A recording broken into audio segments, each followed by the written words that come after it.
안녕하세요. 저는 38살의 나이에 이제 막 아이를 낳아 키우고 있는 초보 엄마입니다. 몇 년 전 몸이 불편한 첫사랑이었던 지금의 남편을 만나 행복하게 깨를 볶으면서 살고 있는 중이랍니다. 우리 남편은 몸이 많이 불편해요. 전동 휠체어에 타지 않으면 움직일 수가 없고 제가 없으면 세수조차 할 수 없는 그런 사람이지요. 아무리 첫사랑이라고 하더라도 이런 남자와 어떻게 결혼까지 하게 되었는지 궁금하시죠? 제가 지금부터 들려드릴 이야기는 우리 남편의 아픈 과거이자 저와 남편이 다시 만나 사랑을 하기까지의 모든 과정이 담겨 있답니다. 저는 고등학생 때 아주 공부를 잘했어요. 그래서 서울에서 꽤 알아주는 4년제 대학에 입학을 하게 되었습니다. 다들 대학 입학의 꿈들 하나씩은 가지고 있잖아요. 저 또한 부푼 꿈을 안고 건축학과에 입학을 했습니다. 신입생 OT에서 처음 알게 된 몇 명의 친구들은 금세 친해져서 무리를 이루게 되었죠. 아무래도 남자 여자 할 거 없어 섞여서 놀다 보니 그 중에는 서로 눈이 맞아 연애를 시작하는 친구들도 있었고요. 공모전에 출품해야 된다고 교수님들이 달달 볶는데 어떻게 연애를 하는지 정말 궁금할 정도였습니다. 데이트할 시간이 전혀 없었거든요. 결국 건축학과 그 안에서 서로 끼리끼리 눈이 맞아 하루 종일 같이 과제를 하는 것 말고는 데이트를 할 수 없었습니다. 하필이면 저는 여중여고를 나온 터라 숫기가 없어 연애랑은 거리가 먼 사람이었고요. 하지만 친하게 지내던 단짝인 남자 사람 친구는 있었습니다. 민우는 제게 정말 친절한 친구였어요. 과제하다가 졸기라도 할까봐 커피를 몰래 사다 주고 학교 앞에 맛있는 디저트 가게가 생기면 포장도 해주고 하루는 제가 과제를 끝내고 늦은 시간에 집에 가려고 하니 위험하다면서 집까지 데려다 주더라고요. 저는 살면서 운전기사가 딸린 차를 타본 것이 처음이라 매우 놀라웠습니다. 민우는 전혀 티를 내지 않았지만 어마어마한 부잣집 아들이었어요. 한 번은 둘이 팀과제를 해야 해서 민우네 집에 갔던 적이 있었는데 집이 무슨 궁궐 같더라고요. 마당도 엄청 넓고 커다란 개가 2마리나 집을 지키는 그런 어마어마한 집이었습니다. 특이했던 건 개 이름이 꼭 사람 이름 같아서 제가 엄청 웃었죠. 저는 당연히 평범한 대한민국의 집안 딸이었고 그런 격차가 못내 자존감을 떨어뜨려 민우를 좋아하는 마음을 꽁꽁 숨기게 되었습니다. 저희는 3학년까지도 매일을 붙어 다녔어요. 같은 과 친구들이 저기 부부 온다 할 정도로 저희는 오랜 시간을 함께 보낸 사이였습니다. 민우도 저에게 연애 감정이 들었을까요? 하지만 저도 민우도 서로에게 내색을 전혀 하지 않았기 때문에 그때 당시에는 연애 감정이 있었는지 어쨌는지 모를 일이죠. 민우 덕에 저는 난생 처음 보는 음식들도 먹어보고 늘 늦은 시간에는 저를 데려다 주곤 했었죠. 4학년에 올라가자 졸업작품을 준비해야 하는 시기가 다가왔어요. 당연히 어느 때나 다름없이 개강총회에서 민우를 찾아보는데 민우가 나오질 않았더라고요. 무슨 일 있나 싶어서 전화를 해보니 휴대폰이 꺼져 있더라고요. 그래서 문자 메시지를 남겨놨죠. 하지만 민우에게는 답장이 오지 않았습니다. 걱정이 되어 친했던 동기들에게 물어도 봤어요. 김민우 군대 갔어? 민우 군대 갔대? 몰라. 여기 민우랑 연락되는 사람 없어? 야, 민우 마누 연락이 안 되면 누가 되겠어. 남편 어디다 두고 혼자 왔어? 동기들도 민우의 행방을 전혀 모르더라고요. 개강한 지 2주가 넘게 지나서야 저는 학과 사무실에 민우가 군대를 갔는지 휴학을 했는지 물어보았습니다. 공사학번 김민우, 이번 학기 등록 안 했는데 휴학계도 안 냈고 학과에서도 계속 연락했는데 연락이 안 돼서 아마 퇴학 처리로 될 것 같은데? 연락이 안 된다고요? 조교님, 저 민우네 집 주소가 기억이 안 나서 그런데 땡땡동인 건 알고 있거든요. 알려주실 수 있어요? 그건 좀 곤란한데. 아무래도 학생 개인정보고 학교에 등록 안 했다고 해서 우리가 무조건 연락해야 되고 찾아가야 하고 그런 건 아니거든. 일단 내가 지금 좀 바빠서 더 이상은 안 될 것 같네. 수업 안 들어가? 저는 조교님과의 대화에서 얻은 소득이라고는 연락이 정말 그 누구와도 안 된다. 휴학 처리도 제대로 되지 않았다 정도였습니다.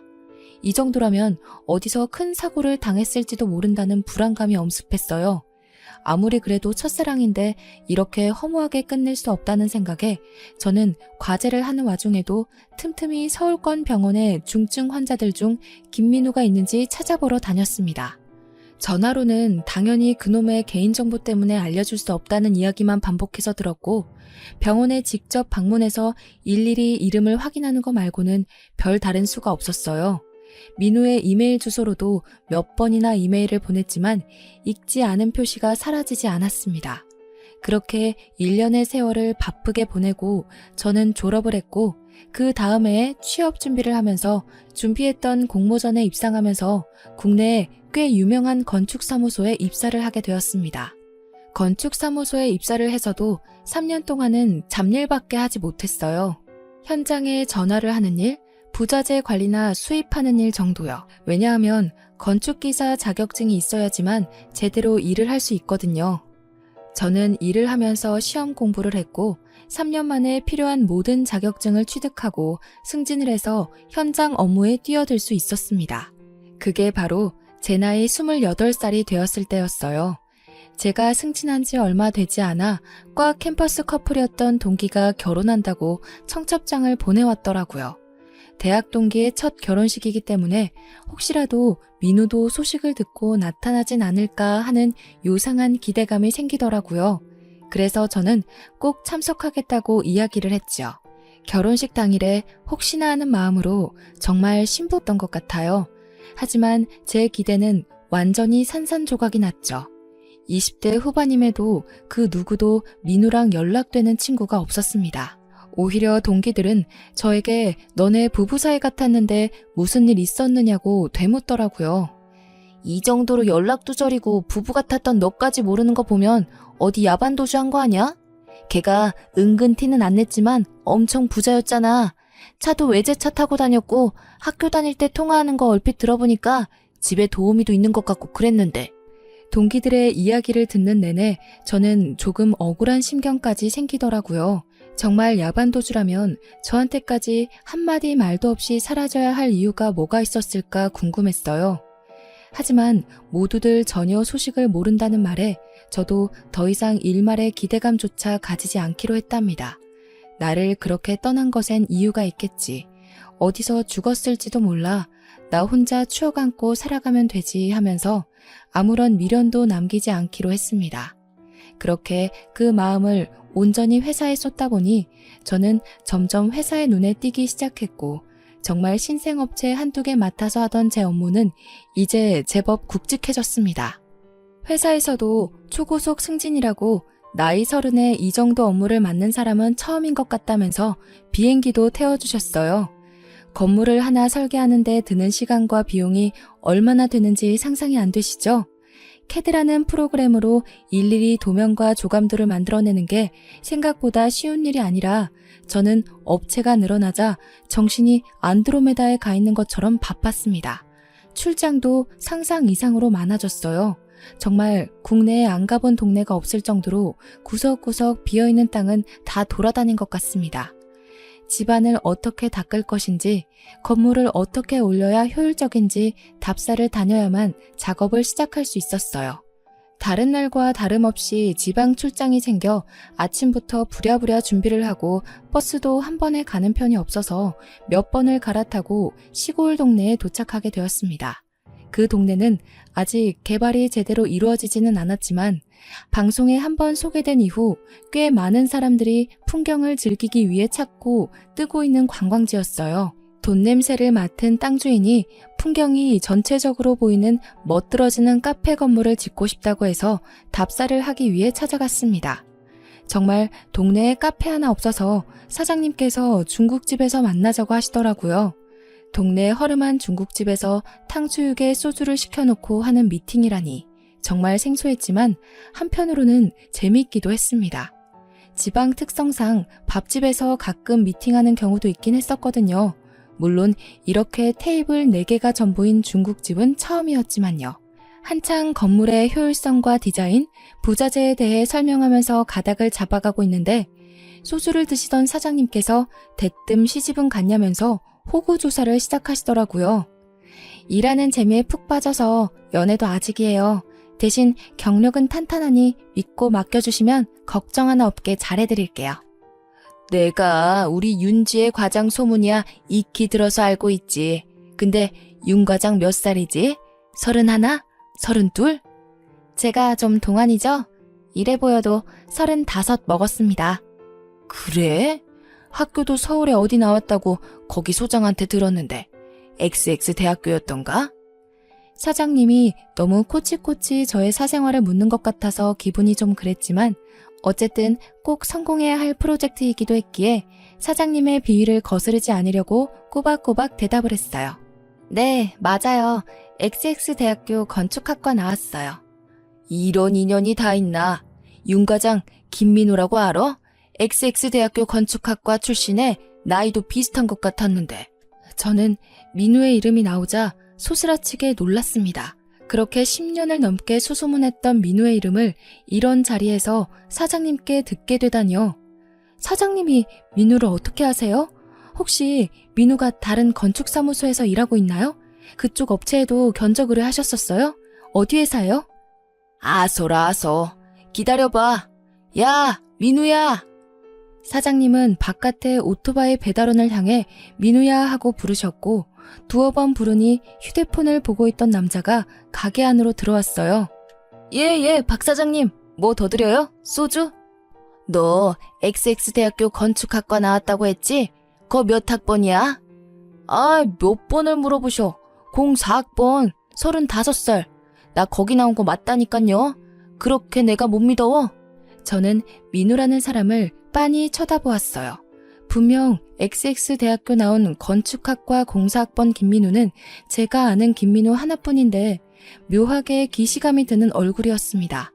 정말 길에서 만나면 모르고 지나칠 법한 아무리 10년이 넘는 세월이 흘러 강산이 바뀌었다고 해도 이렇게까지 다른 얼굴일 수 있나 싶은 모습이었어요.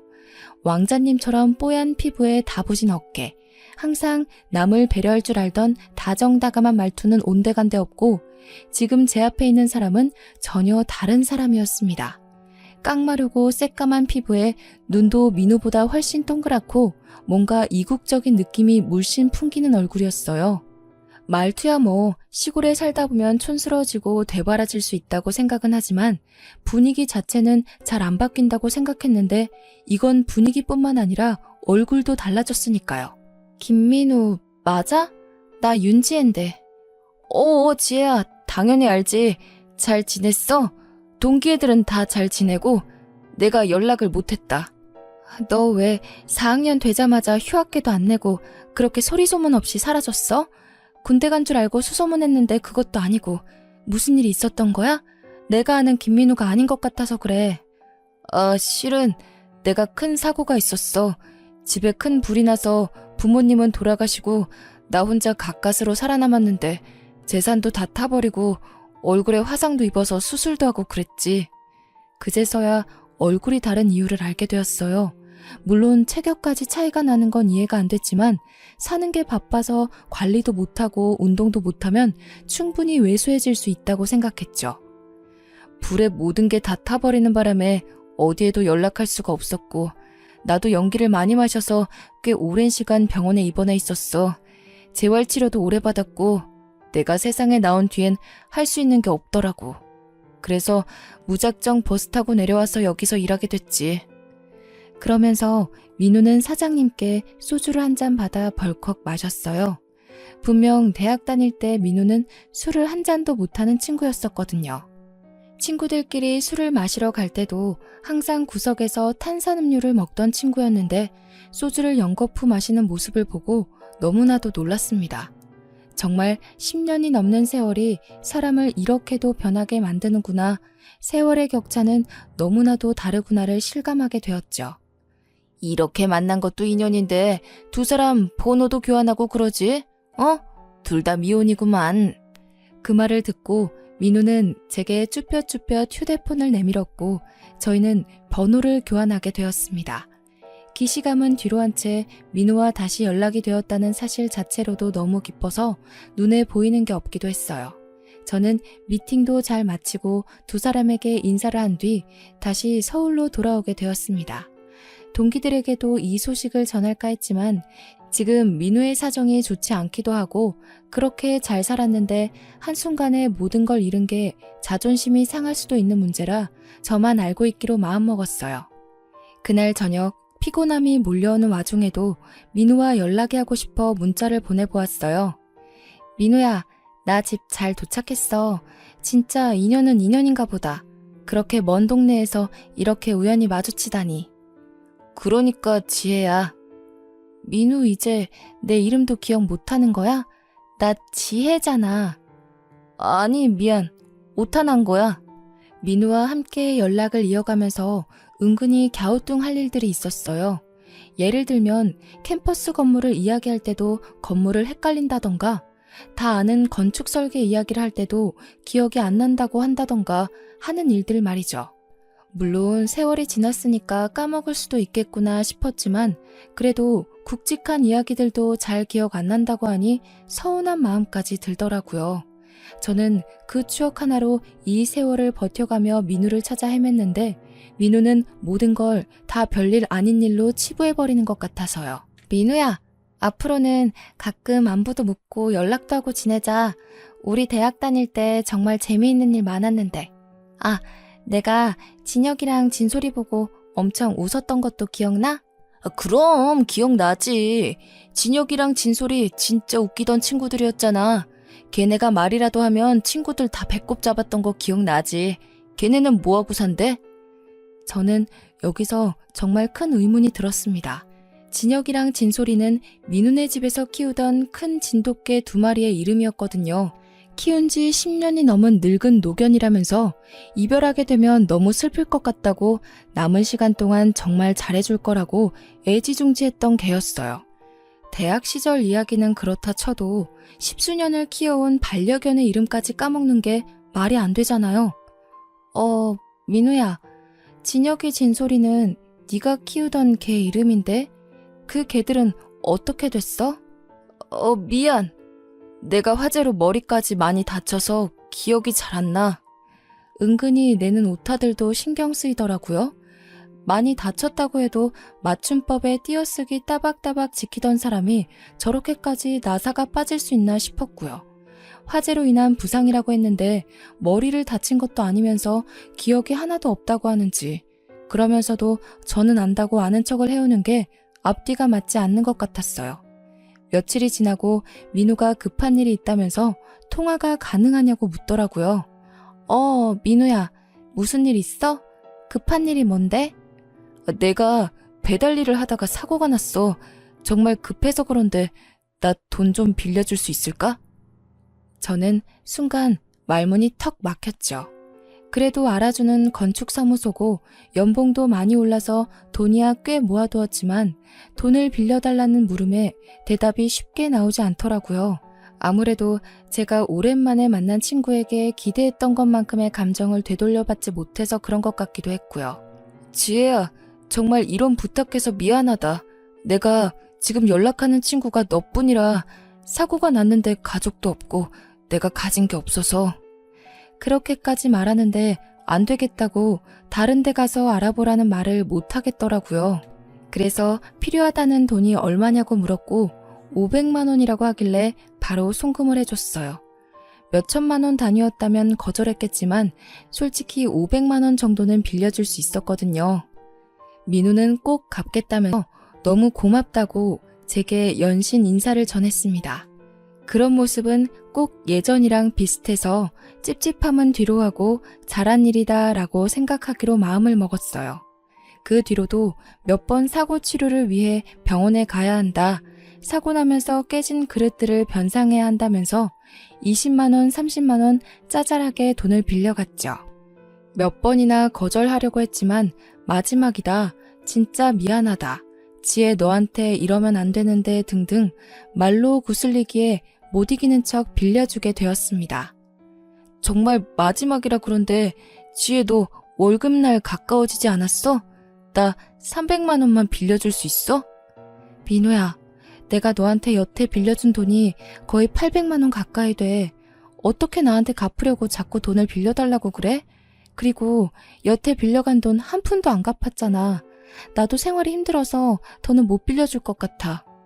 저는 제 월급 날짜까지 물어보는 행태가 많이 뻔뻔하다고 느껴지고 점차 수상해졌어요. 하지만 본인이 김민우라고 하고 그것도 제가 말하기 전에 XX대학 건축학과 공사학번이다까지 밝힌 마당에 증거가 딱 나오는 것도 없었고요.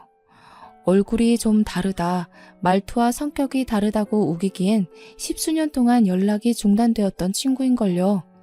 제가 몇 번 돈 빌려달라는 걸 거절하자 제게 연락도 뜸해지더라고요. 이리저리 머리를 굴리지 말고 지금은 회사 일에 집중을 해야겠다고 생각을 했어요.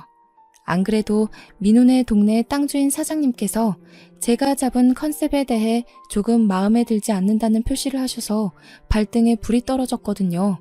하루하루를 바쁘게 뛰어다니는 와중에 민우에게 오랜만에 연락이 왔어요. 또 돈 이야기일까 싶어 전화를 받을까 말까 고민했는데 그래도 안 받기가 조금 그래서 연락을 받았습니다. 지혜야, 내가 부탁이 있는데. 부탁이라는 말에 한숨부터 나오더라고요. 돈 빌려달라는 건 아니고 때문에 서울에 오게 되었는데 하루를 여기서 있어야 할 것 같아. 알다시피 내가 친척들도 연락이 안 닿고 친구도 없고 그리고 실은 내가 사고 해결 때문에 돈이 부족해서 호텔을 잡지도 못했거든. 오랜만에 만나서 회포도 푼다고 생각하고 너네 집에서 하루 지내도 될까? 저는 진짜 깜짝 놀랐습니다. 여자 혼자 사는 집에 남자가 아무렇지 않게 자고 가겠다는 소리를 한다니 이게 제정신인가 싶으면서도 또 밤새 술 먹으면서 이것저것 해보면 뭔가 나오지 않을까 싶기도 하는 마음이 공존하더라고요. 어차피 투룸이니까 작은 방에서 재우고 안방문이야 잠그면 되겠지라는 생각으로 알겠다고 퇴근하고 연락하겠다고 했습니다. 퇴근 후에 회사 근처에서 민우를 만나 밥을 먹고 편의점에 들러 안주거리와 맥주, 소주를 사들고 집으로 들어갔습니다. 집 좋다면서 구경 좀 해도 되냐고 하길래 여자 혼자 사는 집을 뭘 그리 샅샅이 보려고 하냐며 앉아서 술이나 먹자고 했어요. 알코올은 분해를 전혀 못한다며 한 잔만 마셔도 얼굴이 새빨개지던 민우는 어디 가고 소주는 역시 맥주에 타먹어야 제맛이라면서 소맥을 타마시더라고요. 민우 너 알코올 한 방울만 들어가도 전신이 빨개진다면서 술 안 먹지 않았어? 그거 다 어릴 때지. 공사장이며 배달일이며 고생해봐. 술이 꿀떡꿀떡 넘어간다니까? 능청스럽게 오징어 다리를 뜯으면서 소맥을 마시는 모습을 보면서 저의 어린 시절 환상은 점점 깨졌죠. 저는 대충 사온 술을 다 마시자 이제 잠이나 자자면서 자리를 정리했어요. 저를 따라 안방으로 들어오려고 하는 민우를 확 밀치고는 저쪽 방에서 자라고 떠밀었죠. 민우는 약간 머쓱해하면서 작은 방으로 들어가더라고요. 그 방을 드레스룸으로 쓰고 있어서 잠자기엔 조금 먼지도 많고 비좁긴 했지만 어차피 하루인데 뭐 어떠냐는 마음으로 재웠습니다. 아침에 출근을 해야 해서 민우 방에 노크를 하니 조용하더라고요. 출근을 할 시간인데 민우를 혼자 두고 나가기가 너무 꺼림칙해서 깨울 생각으로 문고리를 잡아 돌렸는데 이미 나갔는지 방에 없더라고요. 뒷정리도 하나도 안 해놓고 가서 좀 열이 받았지만 손님인데 그것까지 바라면 안 되겠다 싶어서 이부자리를 정리하고 있었는데 문득 본 액세서리 서랍이 살짝 열려있는 거예요. 설마 싶어서 서랍을 열어보니 제 귀금속들이 사라졌더라고요. 그때 허탈감과 분노는 이루 말할 수 없었습니다. 회사에 정말 죄송한데 집에 도둑이 든 것 같다고 사정을 설명한 뒤 경찰을 부를까 고민을 하다 민우에게 연락을 했습니다. 제 서랍에서 사라진 귀금속들은 엄마가 취업 선물로 주셨던 금 5돈짜리 팔찌와 30이 되었을 때 아버지께서 생일 선물로 사주신 진짜 진주 귀걸이 목걸이 세트였어요. 경찰을 바로 부를까 싶기도 했지만 그래도 민우가 돌려주기만 하면 없던 일로 해줄 수 있기에 민우에게 먼저 연락을 한 거였죠. 지혜야, 나 먼저 나왔어. 아침에 급하게 나오느라 인사도 못했네. 민우야, 혹시 작은 방 서랍에서 내 귀금속 가져갔어? 저는 둘러대지 않고 단도직입적으로 물어보았죠. 민호는 잠시 말이 없다가 흥분했는지 갑자기 저에게 와다다다 말을 쏟아냈어요. 지금 나를 도둑놈 취급하는 거야? 나를 도둑으로 생각해? 내가 어릴 적에 우리 집 얼마나 잘 살았는지 네가 몰라서 그래. 나 남부럽지 않게 돈 떵떵거리면서 살았어. 그리고 나 그렇게 도둑질할 만큼 못 사는 거 아니야. 내가 지금 돈이 묶여 있어서 그렇지 이거 다 잘 풀리면 나 부자야. 저는 정말 황당했죠. 그렇게 돈이 많다는 애가 지금 짜장면이나 배달하면서 돈이 없어서 저한테 빌려간 돈만 800만 원이 되는걸요. 그 기금속 돌려만 주면 경찰엔 신고하지 않을게. 그동안 우리가 알아왔던 시간도 있고 과거를 생각해서 이야기하는 거야. 민우는 씩씩거리다가 주소를 보내라고 하더라고요. 자기가 잠시 눈이 돌았던 것 같다면서 우편으로 보내주겠다고 했어요. 문자로 집 주소 찍으면 택배로 보낼게. 그러길래 나한테 돈 좀 빌려줬으면 내가 이런 치사한 짓까지는 안 했을 거 아니야. 저는 변해버린 민우가 정말 단단히 미쳤다는 것에 확신이 생겼습니다. 처음부터 찜찜했고 민우가 꼭 민우가 아닌 것 같다는 의심이 정말 확신으로 변해버린 순간이었죠. 밤사이에 술을 마실 때 취할 때까지 먹인 뒤에 술술 불게 만들었어야 했나, 이걸 경찰에 신고를 해야 하나 고민을 했지만 방법이 없었어요. 경찰에게 말해봐야 지가 김민우가 맞다는데 제가 뭘 더 할 수 있겠어요? 그러다가 진정으로 사건이 터졌습니다. 카페를 짓겠다던 사장님께서 저와 건물 디자인 협의까지 다 맞춰놓고 발주를 넣었는데 유리창 부분이 마음에 안 든다면서 더 넓혀달라고 요구를 하신 겁니다. 이미 견적이 다 나왔고 유리창이 더 커지게 되면 충고도 수정해야 되고 그러면 기둥이나 철근 쪽에도 자재가 더 들어가야 해요. 이건 제가 사장님을 설득해야지만 추진이 가능한 일이었기에 어쩔 수 없이 부랴부랴 짐을 챙겨 민우가 사는 그 동네에 다시 가게 되었습니다. 버스를 여러 번 갈아타고 오후가 되어서야 겨우 도착해서 사장님 댁으로 다짜고짜 찾아가 협상을 짓기 시작했어요. 사장님께 상황을 그대로 설명드리고 결국 처음 디자인으로 가겠다고 하셨어요. 더 이상 말 바꾸기 없다고 도장까지 쾅 찍고 나오니 이미 해가 진 어둑어둑한 저녁 8시였습니다. 집으로는 어떻게 돌아가야 하나 고민하고 있는데 시골이라 그런지 가게들이 일찍 닫더라고요. 8시에 마치는지 민우가 저 멀리에서 터덜터덜 중국집 가게 문을 닫고 걸어가는 것이 보였습니다. 그래도 아는 사람 하나 없는 외지에서 민우를 만났다는 게 내심 반가웠던 터라 저도 모르게 민우야 하고 부르려는데 누군가가 소리를 치더라고요. 얘야, 영준아! 귀가 어두운가 불러도 말을 못 들어. 아이씨, 영준이라고 하지 말라니까. 어둑한 주위 덕분에 제가 보이지 않았는지 주위를 연신 살피며 할머니의 팔을 확 잡아채고는 뭐라고 궁시렁거리면서 걸어가더라고요. 실수했다고 판단하신 건지 할머니는 연신 미안하다는 제스처를 민우에게 하면서 입을 찰싹 때리셨어요. 저는 그 자리에서 잠시 멍하니 서 있었습니다. 영준이? 영준이가 누구지? 하고 말이죠. 저는 정신이 돌아오면서 제 머릿속에서 여러 가지 상상의 나래를 펼쳤습니다. 만약 민우가 영준이라면? 진짜 민우는 어디에 있지? 진짜 민우, 가짜 민우, 영준이 온데 섞여서 머리가 지끈거릴 지경이었습니다. 저는 제 눈으로 직접 확인하는 편이 좋겠다는 생각이 들어 지체 없이 휴대폰으로 민우의 번호를 찾아서 전화를 걸었습니다. 민우야, 별일 없지? 어디야?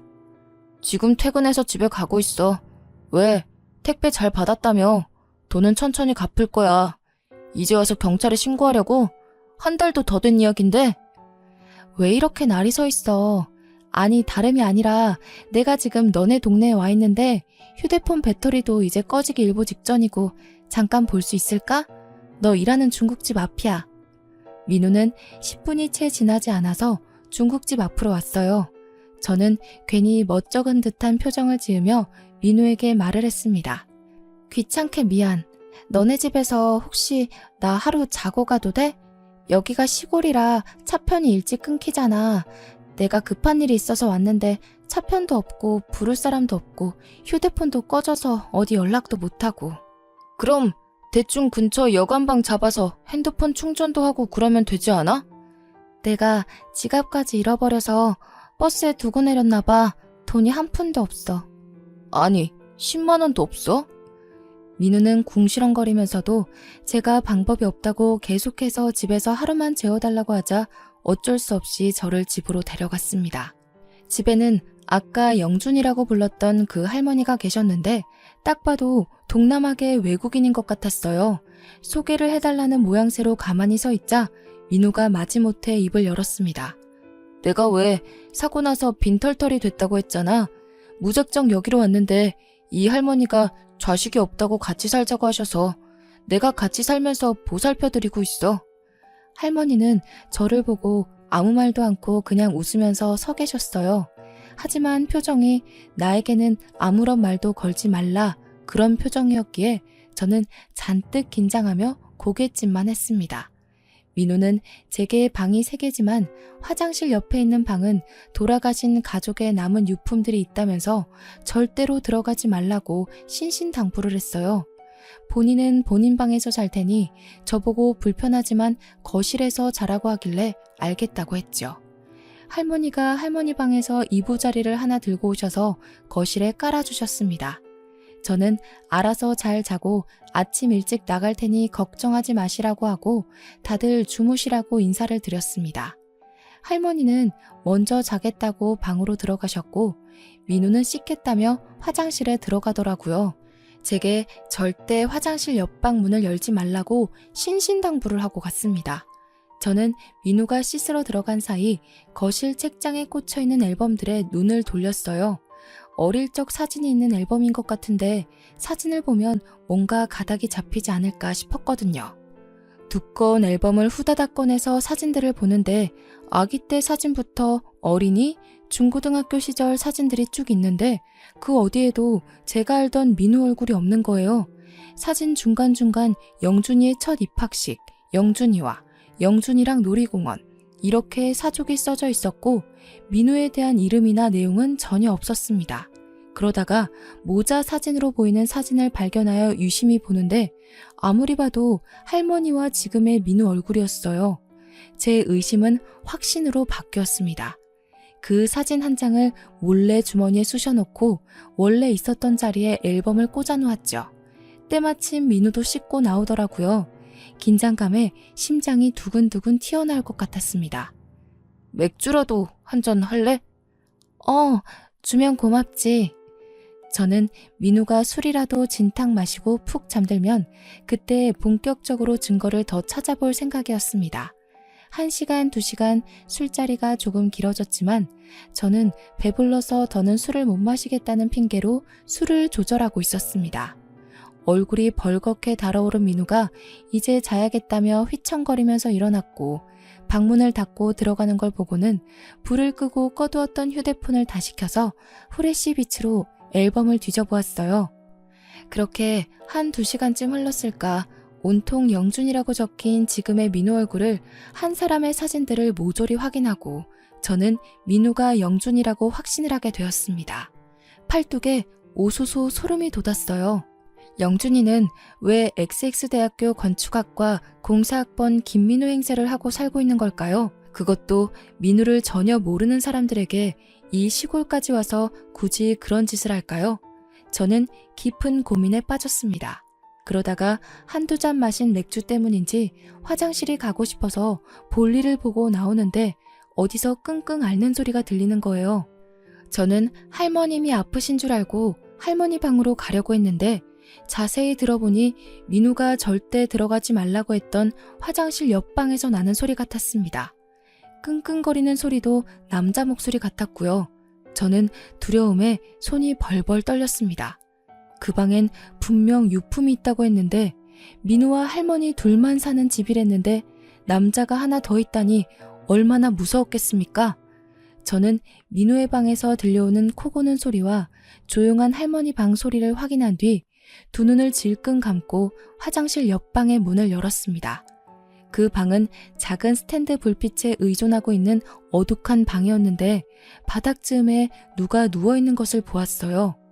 저는 살금살금 다가가 끙끙거리는 사람의 얼굴을 살며시 들여다보았습니다. 어두워서 잘 보이진 않았지만 실루엣만으로도 저는 한눈에 알아볼 수 있었습니다. 누워있는 그 사람은 진짜 민우였어요. 저는 아주 작은 소리로 민우의 이름을 불러보았어요. 또 혹시 민우니? 김민우? 누구세요? 저 좀 도와주세요. 나 XX대학 건축학과 공사학번 윤지혜야. 나 알겠어? 이게 다 무슨 꼴이야. 저는 혹시라도 소리가 새어나갈까 방문을 꾹 닫고 민우의 옆으로 다가가 스탠드 불빛을 가까이 비췄어요. 밝은 불빛으로 얼굴을 보니 정말 제가 아는 민우가 맞았습니다. 살이 하나도 붙지 않은 깡마른 얼굴을 하고 있었지만 그래도 그 민우의 얼굴이 맞았어요. 저는 눈물이 터져나올 것 같았습니다. 어떻게 된 거냐고 일어서 보라고 하니 민우가 가만히 누워서 고개만 쓱 돌리며 말을 하더라고요. 지혜야, 내가 몇 년 전인지도 모르겠다. 부모님과 해남으로 여행을 가는 도중에 차가 미끄러져서 논두렁으로 차가 거꾸로 처박히는 사고를 당했어. 그때 안전벨트를 유일하게 하고 있던 나만 살고 부모님은 돌아가셨는데 나도 거꾸로 박히는 바람에 목뼈를 심하게 다쳤고 목 아래쪽부터는 마비가 왔어. 그래서 움직일 수가 없게 되었어. 그럼 이 집에는 어떻게 오게 된 거야? 저 영준이란 사람은 왜 너인 척 살고 있는 거고? 영준이는 사고를 당했을 때 목격자였어. 부모님이 돌아가시고 내가 병원에 누워있을 때 보험회사 쪽에서 연락이 왔었나 봐. 부모님 사망보험금 수령권으로. 그리고 그 금액도 영준이가 알게 된 거지. 당시에 사고 차량이 비싼 외제차이기도 했고 내가 상속받을 재산이 꽤 된다고 생각했는지 퇴원을 시켜서 그 뒤로 쭉 이 방에서 날 데리고 있었어. 그러면 납치나 다름없는 거 아니야? 아니야. 저 사람들 상당히 나한테 잘해줬어. 내가 욕창이라도 생길까봐 매일같이 닦아주고 밥도 먹여주고 먹고 싶다는 것도 사주고. 하지만 내 재산을 가지고 싶어서 나한테 몇 번 윽박을 지르기도 했지. 나야 어차피 누워서 일어나지도 못하니까 재활치료도 전혀 못했고 그 돈 가져서 뭐하나 싶어서 물어보는 말에 다 대답해주고 했어. 그 덕에 내 이름을 가지고 살 수 있게 되었지. 하지만 보험금 수령까지는 못했나 봐. 내가 직접 움직여야 한다고 하더라고. 하지만 이미 주위 사람들한테 자기가 김민우라고 하고 다녔으니 진짜 김민우인 나를 데리고 움직일 수가 없었겠지. 이건 사칭 범죄야. 범죄라고 민우야. 몇 달 전부터 계속 윤지혜 아냐고 윤지혜에 대한 걸 이야기하라고 할 때 내가 얼마나 반가웠는지. 내가 너 정말 좋아했었거든. 그런 사고만 아니었으면 우리가 이런 꼴로 만나지 않았을 텐데. 저는 눈물이 너무 많이 흘러나와서 주체할 수가 없었고 제 울음소리가 점점 커져 모두들 깰 것만 같았어요. 뼈밖에 남지 않은 민우였지만 저는 어디서 그런 힘이 나왔는지 누워있는 민우를 혼자서 이리 돌리고 저리 돌리고 결국 등에 들쳐업었습니다. 민우는 제게 뭘 하려고 그러냐면서 이미 본인의 사진은 마비되어 아무것도 할 수 없는 몸이라고 했지만 저는 재활치료를 전혀 못 받았다는 말이 가슴에 콕 박혔어요. 목 위로는 움직일 수 있고 목뼈가 산산조각 난 것도 아니고 서울에 있는 병원에서 제대로 진단받고 치료를 받으면 가능성도 있지 않겠냐는 희망을 가졌죠. 새벽 4시 해도 뜨지 않은 어둑한 밤. 저는 민우를 들쳐업은 채로 그 집을 나와 무작정 뛰었습니다. 10수년을 누워서 주는 밥만 먹으면서 지냈으니 근육이고 지방이고 남아있는 게 있었겠습니까? 가시 같은 몸이라 제가 들쳐업어도 무게가 많이 나간다는 생각이 전혀 안 들더라고요. 무작정 걷고 또 걷고 어딘지도 모르는 길을 걸어 딱 한 대 있는 택시를 발견했습니다. 땀이 범벅되어 깡마른 사내를 업고 택시를 탔으니 택시 아저씨도 무슨 큰일이라도 난 줄 알고 저를 태워주셨어요. 저는 어디든 제일 가까운 시외터미널로 가달라고 했고 버스 터미널에 내려서 서울로 가는 버스를 탈 수 있었습니다. 서울에 도착하자마자 제일 먼저 한 일은 당연히 병원으로 가는 일이었습니다. 서울에 오니 주위의 도움을 받을 수 있더라고요. 병원으로 가서 MRI, CT 찍을 수 있는 건 다 찍고 의사를 만났습니다. 지금 촬영본 보시면 목뼈 쪽 신경이 제대로 치료가 되지 않아서 눌려 있습니다. 그래서 사지에 힘이 들어가지 않고 마비 증상이 온 거고요. 더불어 사고의 여파인지 척추신경에도 손상이 있습니다. 이건 약물 치료로 호전될 부분은 아니고요. 목뼈 쪽은 이미 협착이 되어서 수술을 하려면 아주 대수술이 될 겁니다. 거기다가 목숨을 장담하기도 어렵고요. 하지만 수술이 잘 된다면 이미 오랜 시간 신경이 눌려 눈에 띄는 회복은 어렵지만 팔 정도는 움직일 수 있게 될 겁니다. 저는 민우와 함께 의사 선생님의 말을 듣고는 민우의 의사를 물었습니다. 마음을 다잡은 듯 위험해도 수술을 하겠다고 결정을 지었고 그렇게 입원한 지 일주일 만에 급하게 민우의 수술 날짜가 잡혔습니다. 수술을 기다리는 일주일 동안 저는 민우가 받아야 할 보험금들을 알아보게 되었고 오랜 시간이 지나 보험회사도 그만큼 고객 서비스가 발전했는지 직접 병원으로 와주었어요. 직원과 함께 그동안 수령치 못했던 보험금을 정산받게 되었고 그 돈으로 수술비도 결제할 수 있었습니다. 더불어 변호사를 통해서 상속받지 못한 재산에 대한 권리도 찾게 되었고 폐가처럼 변해버린 민우가 살던 집 또한 민우의 명의로 이전하도록 진행하게 되었습니다. 민우의 수술은 10시간이 넘는 큰 수술이었고 다행히 수술이 잘 되어 삐뚤게 맞춰진 뼈를 바로 잡게 되었습니다. 하지만 바로 마비가 풀리는 그런 기적은 당연히 없었고요. 일단 몸의 근육이 거의 남아있지 않습니다. 몸무게도 50kg가 안 됩니다. 지금은 걷는 것도 무리가 갈 수 있기 때문에 재활과 더불어 운동치료를 약하게 시작해야 합니다. 어느 정도 몸에 근육이 생기고 순환이 완벽하게 되는 시기부터는 마비를 풀기 위한 재활이 들어갈 거고요. 걸리는 시간은 장담할 수 없습니다. 10년이 걸릴지 20년이 걸릴지 혹은 평생 돌아오지 못할 수도 있습니다. 저는 민우가 제 손으로 글씨라도 한번 써봤으면 좋겠다는 마음으로 재활치료를 빠지지 않고 받자고 말을 했어요. 민우는 눈을 꿈뻑이며 제게 당연하다는 듯 알겠다고 했고요. 수술이 끝난 뒤 영준이라는 사람을 경찰에 신고했습니다. 경찰에서는 민우의 진술을 토대로 영준이라는 사람을 찾기 시작했고요. 당연히 민우가 사라진 걸 알게 된 이후 그 모자는 집을 버리고 떠났는지 빈집으로 남아있다고 했습니다. 사람이 사는 최근 흔적이 보이지 않는다고요. 제가 알고 있던 휴대폰 번호도 전부 없는 번호로 뜨고 모든 걸 버린 채 야반 도주를 한 거죠. 경찰은 꼭 잡고야 말겠다고 저희에게 약속을 했고 저희는 경찰을 믿고 치료에만 힘을 썼습니다.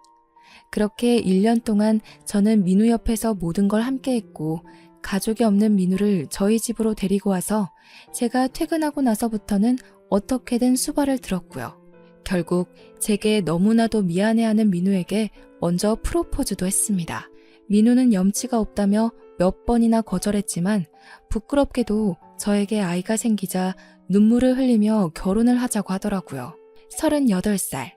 지금의 나이가 되어서야 갓난쟁이를 낳았고 지금은 민우와 깨볶는 신혼, 정신없는 육아를 하면서 행복하게 살고 있습니다. 제가 외벌이로 나가서 일을 하지만 민우가 가진 재산이 많아서 나중에 일을 그만두더라도 먹고 사는 데는 지장이 없을 것 같아요. 아무래도 휠체어를 타고 다니고 아직 손가락 하나 움직일 수 없는 몸이라 사회의 시선이 두렵기도 하지만 우리 아이와 함께 남편과 함께 행복하게 살려고 합니다. 평생 후회 없이 행복하게 살게요. 응원 부탁드려요.